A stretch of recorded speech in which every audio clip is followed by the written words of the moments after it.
തെരുവുകൾ നീ ഞാൻ വേഗമാ അലകടൽ നീ ഞാൻ തോണിയാ ആരോമലേ ആകാശമേ അലയുന്നു ഞാൻ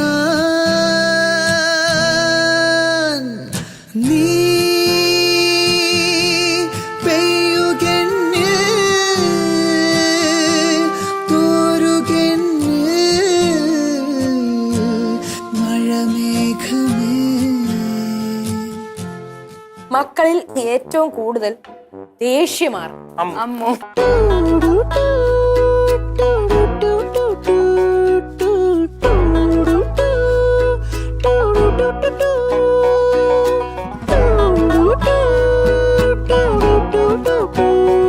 ഒരു വളരെ നോർമൽ ആയിട്ടുള്ള കുട്ടിയാണ്. എനിക്ക് വീട്ടിൽ ഇരിക്കാനെങ്കിൽ എനിക്ക് വീട്ടിൽ വെറുതെ ഇരിക്കാൻ ഭയങ്കര ഇഷ്ടമാണ്. ഞാൻ ഈ ചെയ്യുന്ന ജോലിയെ ഒരു കാശുണ്ടാക്കാൻ മാത്രം, അല്ലെങ്കിൽ കുറച്ച് ഫേമസ് ആവാൻ, അല്ലെങ്കിൽ അങ്ങനെ മാത്രമായി കാണുന്ന ഒരാളല്ല ഞാൻ. ബിക്കോസ് അങ്ങനെയായിരുന്നെങ്കിൽ എൻ്റെ ആദ്യത്തെ സിനിമ ഇറങ്ങി 5 വർഷം കഴിയുമ്പോൾ ഇറങ്ങുന്നത് എൻ്റെ 3ാമത്തെ സിനിമയാവില്ലായിരുന്നു. ഈ ഇൻഡസ്ട്രിയിൽ തന്നെ നിൽക്കണം, നല്ല നല്ല സിനിമകൾ ചെയ്യണം. I have a long way to go. So എന്താ പറയുക, I am figuring out myself in terms of my craft. എന്താ പറയുക, എനിക്ക് വേണ്ട പോലത്തെ സിനിമകളിലേക്കൊക്കെ ഞാൻ പയ്യെ നടന്നെത്തിക്കൊണ്ടിരിക്കുകയാണ്. സോ അതുകൊണ്ട് അത് ഇപ്പൊ ഞാൻ ചിലപ്പോൾ ഒരു 1500 സിനിമ ചെയ്താലും I would still be in pursuit.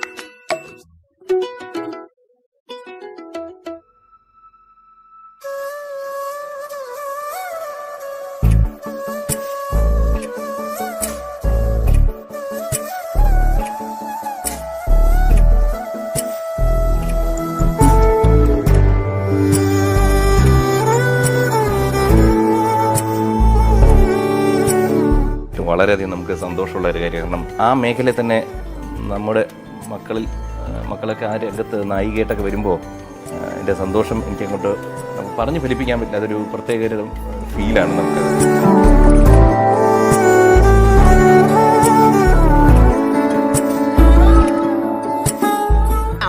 ഒരുപാട് കാലമായിട്ട് വളരെ മെച്ചുവേർഡ് ആയിട്ട് എനിക്ക് ഫീൽ ചെയ്യാറുണ്ട്. എല്ലാ കാര്യങ്ങളും അഹാന എടുത്ത് ഡിസ്കസ് ചെയ്യണം. ലൈക്ക് ഓൾമോസ്റ്റ് എൻ്റെ ഒരു ഫ്രണ്ടിനെ പോലെ എനിക്ക് എല്ലാം ഡിസ്കസ് ചെയ്യാൻ പറ്റും.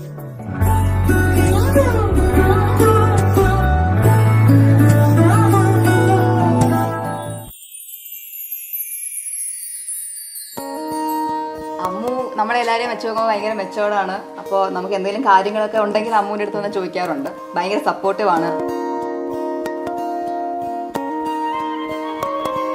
പണ്ടേ അച്ഛൻ ആക്ടർ ആയതുകൊണ്ട് ഒരു ഇമേജ് ഉണ്ടായിരുന്നു സ്റ്റാറിൽ. ഇപ്പൊ ചേച്ചിയും കൂടെ ആയതുകൊണ്ട് പിന്നെ കൂടുതലായി. നമ്മ ചേച്ചി നല്ലയാ, ഭയങ്കര ഒരു സെക്കൻഡ് മദർ ഒക്കെ പോലെ അഹാനയാണ്. ചില കാര്യത്തിലൊക്കെ ഭയങ്കര സ്ട്രിക്റ്റ് ആണ്.